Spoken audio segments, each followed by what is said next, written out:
Shalom jemaat yang Tuhan Yesus kasihi, kita bersuka cita kembali di pagi hari ini atas anugerahnya sehingga kita bisa beribadah bersama-sama. Dan pada kesempatan ini Tuhan memberikan kembali kesempatan kepada kita untuk kita merenungkan kebenaran firman Tuhan.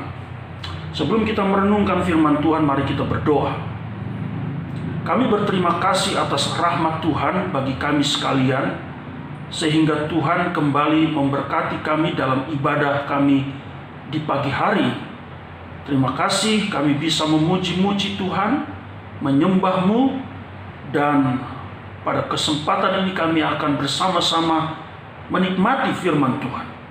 Berfirmanlah kepada kami sekalian Tuhan, sehingga kami sungguh-sungguh diberkati oleh Tuhan. Di dalam nama Tuhan Yesus kami berdoa. Amin. Mari kita membuka firman Tuhan. Kita membaca dari kitab Amos pasal 4 ayat 4 sampai ayatnya yang ke-13. Bacaan kita pada pagi hari ini, jemaat yang Tuhan Yesus kasihi, kitab Amos pasal 4 ayat 4 sampai ayatnya yang ke-13. Saya akan membacakan firman Tuhan bagi kita sekalian. Jemaat Tuhan, mari mengikuti bacaan firman Tuhan bersama-sama pada saat ini. Demikian firman Tuhan, ibadah orang Israel adalah ibadah jahat. Datanglah ke Betel dan lakukanlah perbuatan jahat. Ke Gilgal dan perhebatlah perbuatan jahat. Bawalah korban sembelihanmu pada waktu pagi dan persembahan persepuluhanmu pada hari yang ketiga. Bakarlah korban syukur dari roti yang beragi dan maklumkanlah persembahan-persembahan sukarela. Siarkanlah itu, sebab bukankah yang demikian kamu sukai, hai orang Israel? Demikianlah firman Tuhan Allah. Ayat 6. Sekalipun aku ini telah memberi kepadamu gigi yang tidak disentuh makanan di segala kotamu, dan kekurangan roti di segala tempat kediamanmu, namun kamu tidak berbalik kepadaku. Demikianlah firman Tuhan. Aku pun telah menahan hujan daripadamu ketika 3 bulan lagi sebelum panen. Aku menurunkan hujan ke atas kota yang satu dan tidak menurunkan hujan ke atas kota yang lain. Ladang yang satu kehujanan dan ladang yang tidak kena hujan menjadi kering. Penduduk 2-3 kota pergi terhuyung-huyung ke satu kota untuk minum air, tetapi mereka tidak menjadi puas. Namun kamu tidak berbalik kepadaku. Demikianlah firman Tuhan. Aku telah memukul kamu dengan hama dan penyakit gandum, telah melayukan taman-tamanmu dan kebun-kebun anggurmu, pohon-pohon ara dan pohon-pohon zaitunmu dimakan habis oleh belalang, namun kamu tidak berbalik kepadaku. Demikianlah firman Tuhan. Aku telah melepas penyakit sampar ke antaramu, seperti kepada orang Mesir. Aku telah membunuh terunamu dengan pedang pada waktu kudamu dijarah. Aku telah membuat bau busuk perkemahanmu tercium oleh hidungmu, namun kamu tidak berbalik kepadaku. Demikianlah firman Tuhan. Aku telah menjungkir balikan kota-kota di antara kamu, seperti Allah menjungkir balikan Sodom dan Gomora, sehingga kamu menjadi seperti puntung yang ditarik dari kebakaran. Namun kamu tidak berbalik kepadaku. Demikianlah firman Tuhan. Sebab itu demikianlah akan kulakukan kepadamu, hai Israel. Oleh karena aku akan melakukan yang demikian kepadamu, maka bersiaplah untuk bertemu dengan Allahmu, hai Israel. Sebab sesungguhnya Dia yang membentuk gunung-gunung dan menciptakan angin, yang memberitahukan kepada manusia apa yang dipikirkannya, yang membuat fajar dan kegelapan, dan yang berjejak di atas bukit-bukit bumi. Tuhan Allah semesta alam, itulah namanya. Terpujilah nama Tuhan yang terus berfirman kepada kita, jemaat yang Tuhan Yesus kasihi. Dia selalu berfirman, membuktikan Dia mencintai saudara dan saya, membuktikan bahwa Dia mau terus kita mendengarkan arahan-arahannya. Karena di luar firman Tuhan, kita tidak akan bisa berbuat apa-apa. Terpujilah nama Tuhan yang begitu mengasihi kita sekalian. Jemaat yang Tuhan Yesus kasihi, pada kesempatan ini kita akan merenungkan tentang persembahan yang berkenan. Rasul Paulus berbicara kepada jemaat yang ada di Roma, persembahan yang sejati adalah tubuh. Banyak orang berpikir dengan memberikan persembahan-persembahan berupa uang, persembahan-persembahan untuk kebutuhan-kebutuhan pelayanan. Ya, banyak orang Kristen berpikir setelah dia memberikan sejumlah uang yang banyak, yang dipikir bahwa uang itu cukup untuk membiayai biaya operasional gereja dan sebagainya. Lalu dia berpikir semua selesai, Tuhan pasti senang.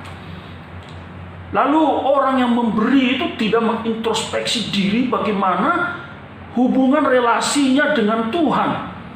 Dia memberi, apakah dia tahu bahwa berkat itu datangnya dari Tuhan? Dia memberi, apakah dia tahu bahwa apa yang ia berikan itu menyenangkan hati Tuhan? Didasari dengan persekutuan yang erat dengan Tuhan. Banyak orang Kristen sekedar memberi, tapi hidupnya tetap jahat. Banyak orang Kristen memberi, dia pikir Tuhan bisa disogok dengan pemberiannya itu.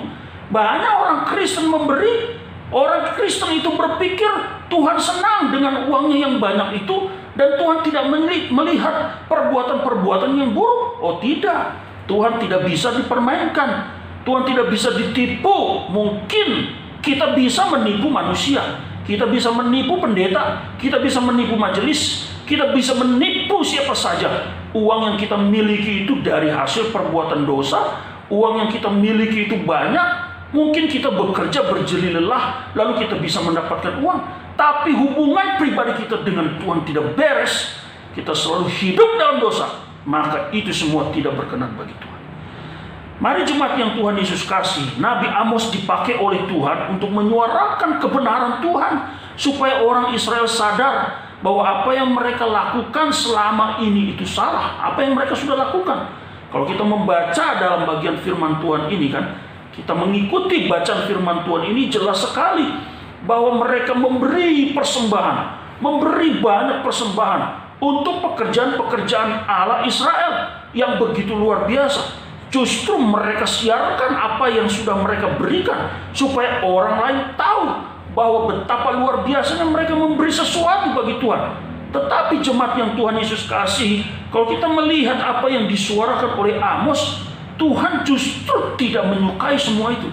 Untuk apa orang Israel memberikan sejumlah besar uang yang begitu luar biasa, tapi pada akhirnya hidup mereka bobrok, pada akhirnya mereka berzina secara rohani di hadapan Tuhan, pada akhirnya mereka melupakan Taurat Tuhan.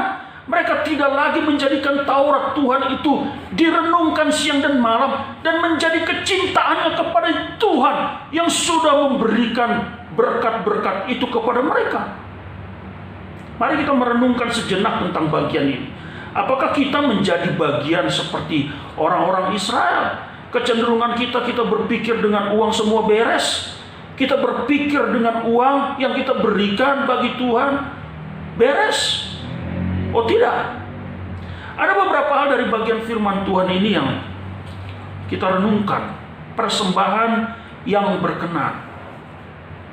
Kalau kita membaca dalam ayatnya yang keempat sampai ayatnya yang kelima, jemaat yang Tuhan Yesus kasihi, Tuhan menginginkan supaya orang-orang Israel itu mempersembahkan hati yang sungguh kepada Tuhan. Meskipun mereka memberikan uang, memberikan segala sesuatu yang menjadi kebutuhan dalam pekerjaan-pekerjaan Tuhan, yang Tuhan inginkan adalah kesungguhan. Tetapi apa yang terjadi dalam kehidupan Israel tidak demikian.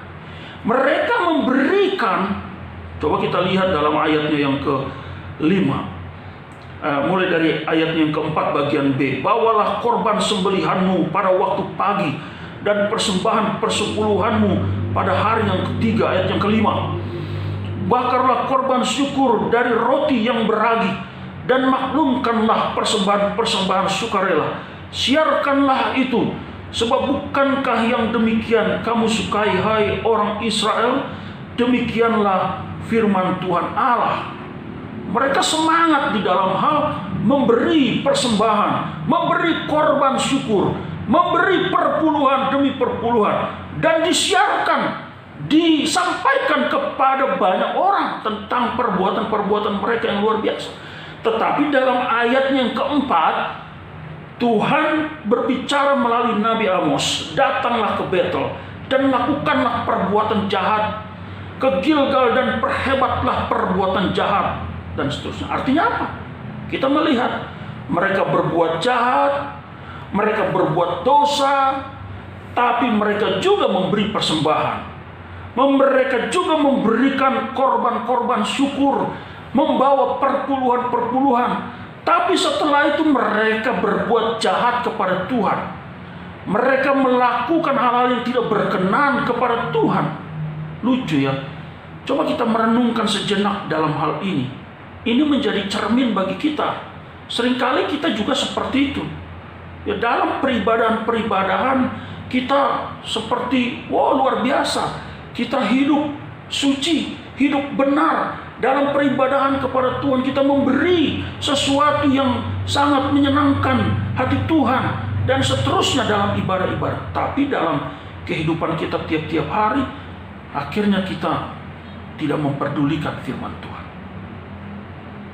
Apakah itu persembahan yang berkenan kepada Tuhan? Persembahan yang berkenan kepada Tuhan, Tuhan menginginkan adalah sikap hati yang sungguh-sungguh. Kesungguhan bukan hanya terjadi pada waktu hari Minggu. Dalam ibadah, meskipun dalam pandemi ini kita ada di rumah, kita kelihatan sungguh-sungguh dilihat oleh istri, oleh suami, oleh bapak, mama, oleh anak-anak. Kita sebagai orang tua kelihatan sungguh-sungguh luar biasa dalam ibadah. Tapi setelah peribadahan selesai, nampaklah ketidaksungguhan kita, jemaat yang Tuhan kasih. Mulai muncul kemunafikan kita, mulai muncul kepura-puraan kita. Kesungguhan kita itu hanya dalam batas waktu tertentu saja. Dalam pujian kita sungguh-sungguh terlihat. Dalam pendengaran firman Tuhan kita sungguh-sungguh merenungkan itu. Ya, amin, haleluya, puji Tuhan. Dalam memberikan persembahan kelihatan sungguh-sungguh karena memberikannya dengan jumlah yang besar. Tetapi setelah ibadah dalam batas waktu tertentu, 1,5 jam atau 2 jam, ya, ibadah dalam pandemi ini lebih singkat. Ya, hanya batas waktu seperti itu saja kesungguhan kita. Sangat disayangkan.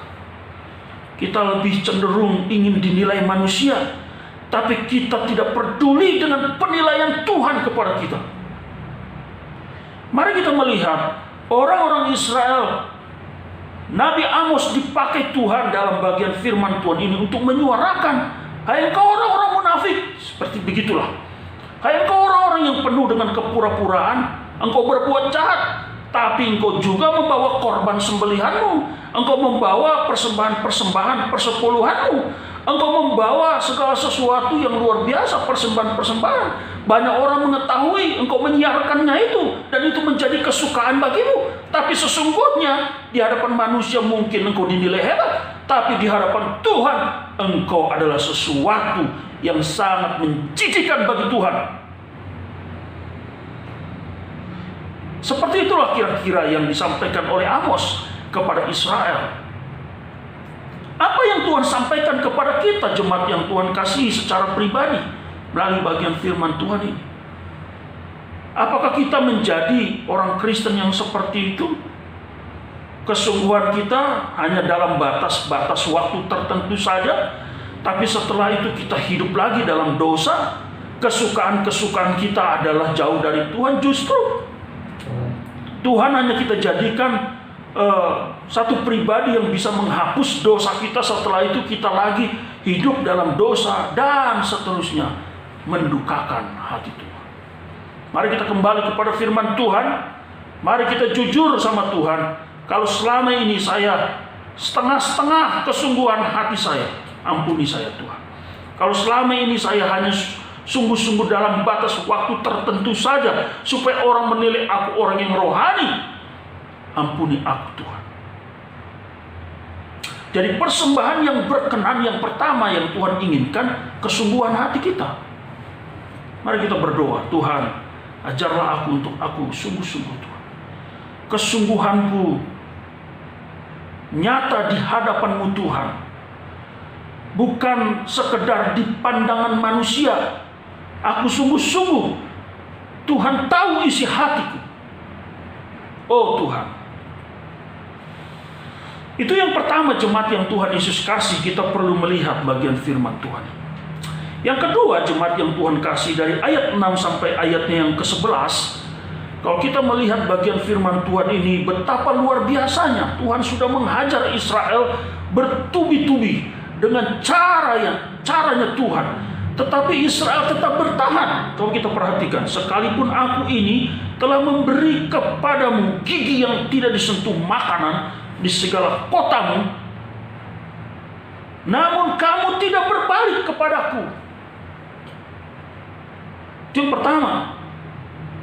Ayat yang ke-7, aku pun telah menahan hujan daripadamu ketika 3 bulan lagi sebelum panen.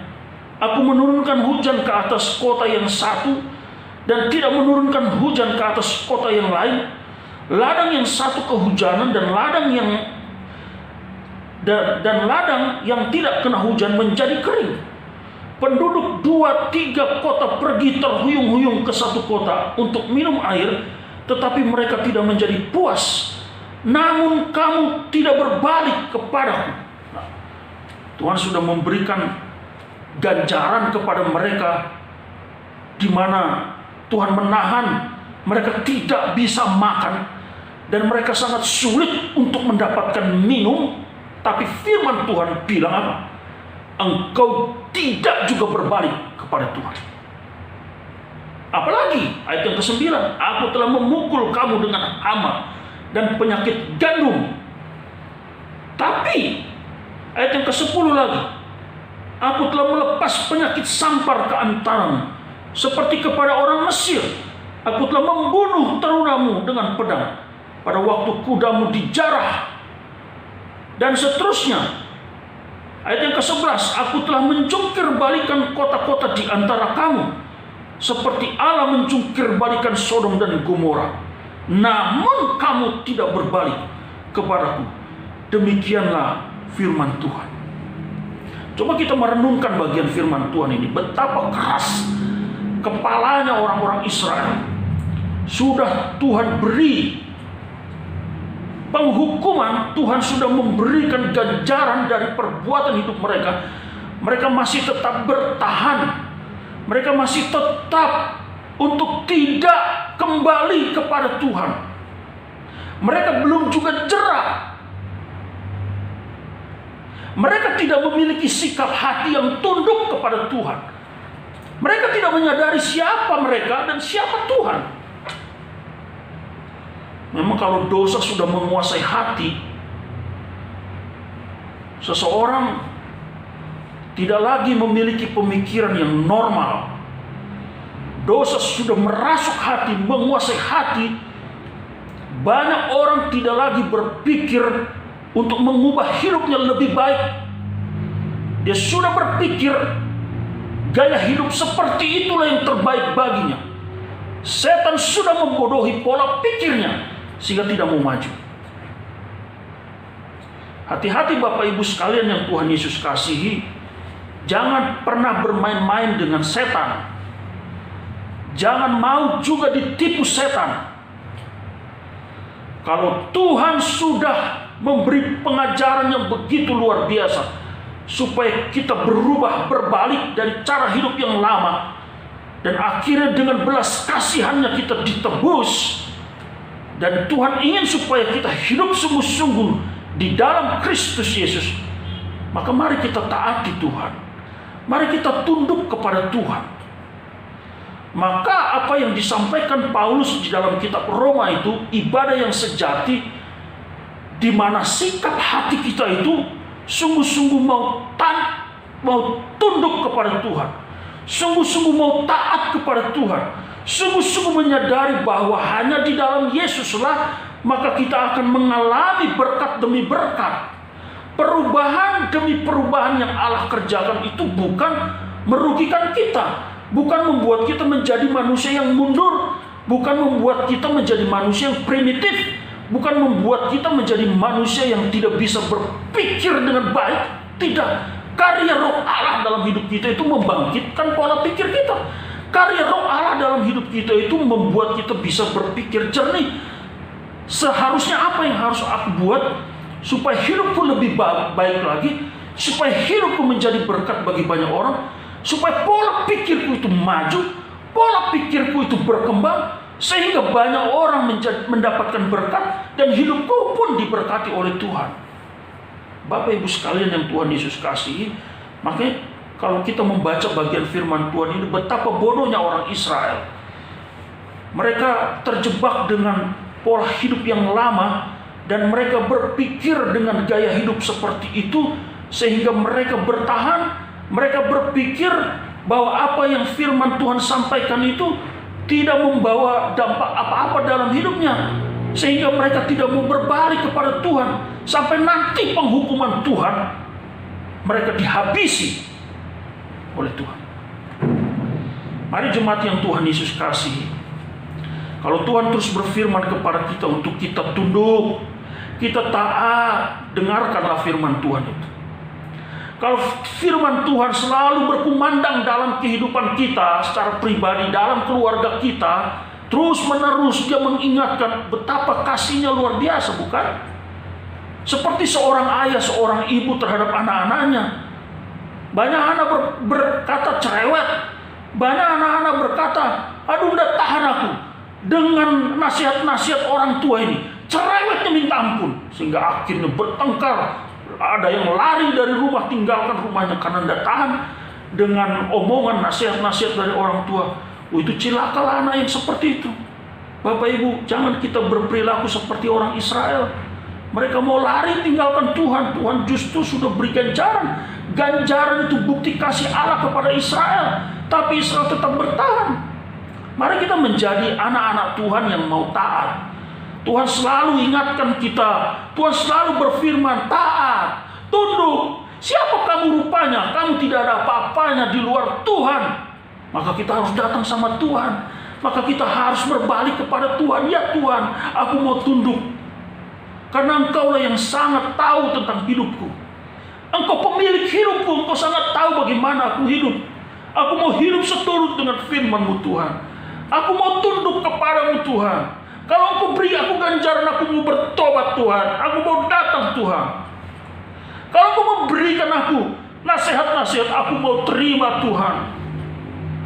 Itu sikap seorang anak Tuhan yang baik. Yang begitu Tuhan rindukan. Tunduk. Begitu firman Tuhan menyatakan salah, maka kita harus sadar dan berterima kasih. Jangan kita membuat benteng. Kita berpikir dengan otak kita yang mungkin pintar, otak kita yang hebat, lalu kita membuat benteng. Kita banyak berargumentasi dengan firman Tuhan. Kita menganggap diri kita lah yang benar. Firman Tuhan itu, banyak orang Kristen menganggap ini sudah usang, ini sudah tidak berlaku lagi, ini sudah tidak lagi cocok dengan zamannya. Jangan. Saya berdoa biarlah kita jemaat GP Gloria, kita tetap menyadari firman Tuhan di atas segala-galanya. Firman Tuhan adalah norma kehidupan kita sebagai orang Kristen. Kita belajar bagaimana kita hidup berdasarkan kebenaran firman Tuhan.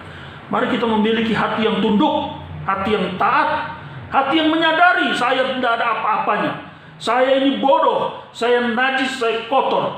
Kalau saya ada sebagaimana saya ada sampai hari ini, itu karena kasih setia Tuhan yang begitu luar biasa bagiku. Ajar aku untuk aku menjadi manusia yang tunduk kepadamu Tuhan. Karena aku ini adalah ciptaan, Engkau pencipta. Engkau begitu luar biasa. Mari kita menjadi orang Kristen yang tunduk kepada Tuhan. Dan kita kembali kepada Tuhan. Apabila kita sudah melenceng, sudah lari dari jalan Tuhan, kembalilah. Maka Tuhan akan memberkati kehidupan kita sekali. Lalu yang ketiga, jemaat yang Tuhan Yesus kasihi, kalau kita merenungkan bagian firman Tuhan ini ayat 12 sampai ayat yang ke-13, Nabi Amos berseru, sebab itu demikianlah akan kulakukan kepadamu, hai Israel, oleh karena aku akan melakukan yang demikian kepadamu, maka bersiaplah untuk bertemu dengan Allahmu, hai Israel. Sebab sesungguhnya Dia yang membentuk gunung-gunung dan menciptakan angin, yang memberitahukan kepada manusia apa yang dipikirkannya, yang membuat fajar dan kegelapan, dan yang berjejak di atas bukit-bukit batu. Tuhan Allah semesta alam, itulah namanya.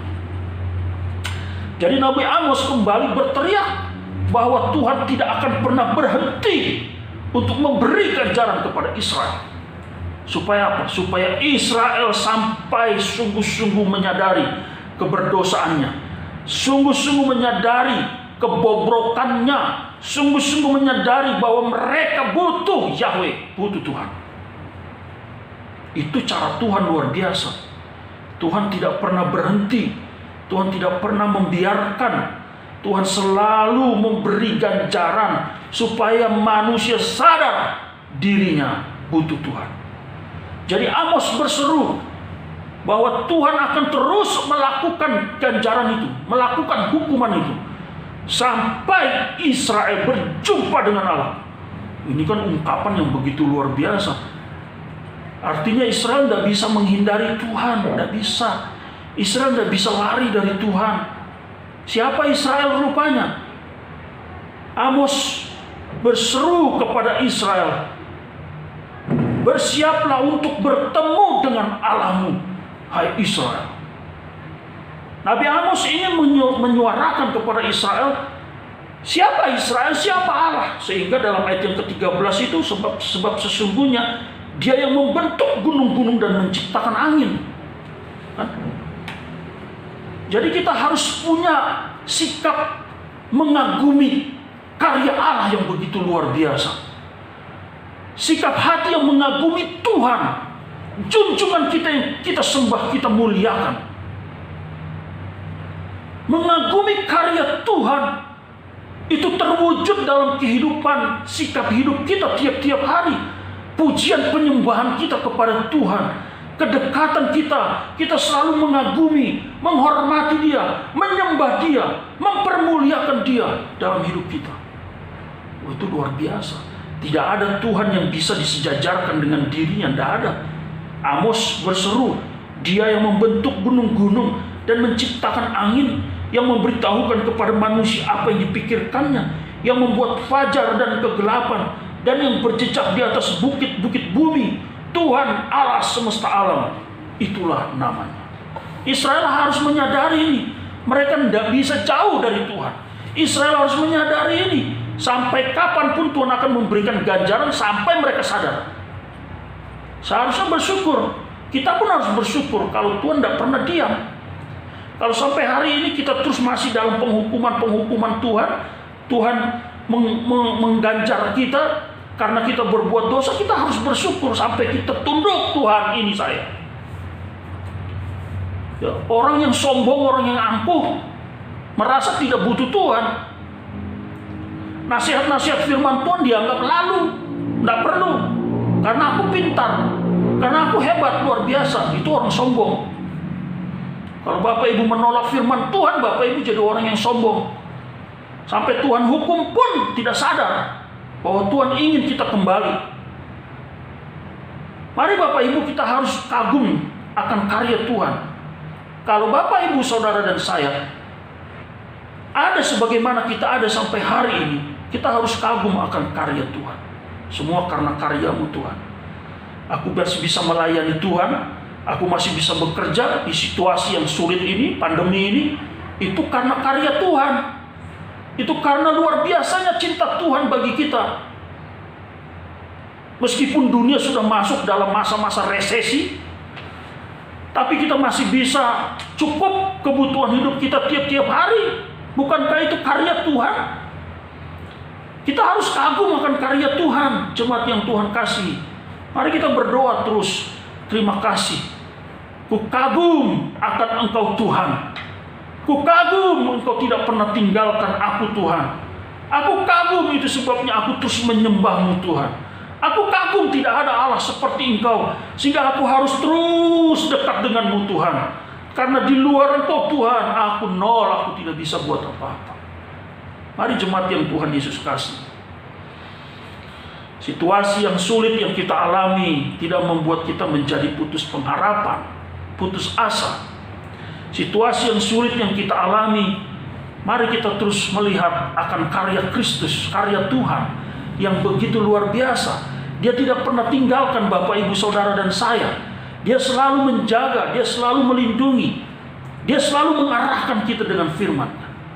Situasi yang sulit terkadang merayu kita untuk kita berbuat dosa, untuk kita mendapatkan apa yang kita sedang cari. Situasi yang sulit seringkali merayu kita, setan merayu kita untuk kita berlaku jahat. Seperti orang Israel, berlaku jahat, beribadah ya beribadah, tapi tetap mereka melakukan hal-hal yang jahat di mata Tuhan. Tapi mari kita kembali kepada firman Tuhan hari ini. Tuhan tidak menghendaki persembahan-persembahan yang besar tapi hati kita jauh dari Tuhan. Tuhan tidak menghendaki kita memberikan persembahan-persembahan yang besar tapi kita selalu menghina Tuhan, jauh dari Tuhan. Itu tidak Tuhan kehendaki. Yang Tuhan kehendaki, persembahkanlah tubuh kita, persembahkanlah hati yang sungguh kepada Tuhan, persembahkanlah hati yang tunduk kepada Tuhan, persembahkanlah hati yang selalu mengagumi akan kebesaran Tuhan yang begitu luar biasa. 3 sikap hati ini akan membawa kepada kita bagaimana kita memberi sesuatu bagi Tuhan dengan hati yang tulus, hati yang jujur, hati yang murni, hati yang menyenangkan Tuhan. Amin. Mari kita berdoa. Tuhan, terima kasih untuk kebenaran firman-Mu yang sudah kami renungkan bersama, yang sederhana, yang kami bisa pelajari. Kami berdoa biarlah Tuhan memberkati. Selidikilah hati kami. Kalau selama ini kami memberi tapi tidak dengan dasar yang benar, kami memberi tapi hati kami tidak condong kepada Tuhan. Kami memberi sesuatu bagi pekerjaan Tuhan, tapi hidup kami tidak benar. Ampuni kami Tuhan. Kami tidak ingin seperti Israel. Kami ingin Tuhan, kami mempersembahkan tubuh kami, mempersembahkan hati kami yang sungguh, mempersembahkan hati kami yang tunduk, mempersembahkan hati kami yang sangat mengagumi akan karya kebesaran-Mu yang begitu luar biasa. Terima kasih Tuhan Yesus. Kami memuji nama-Mu, kami mempermuliakan Engkau atas kebenaran firman Tuhan hari ini. Di dalam nama Tuhan Yesus Kristus kami berdoa dan mengucap syukur. Amin.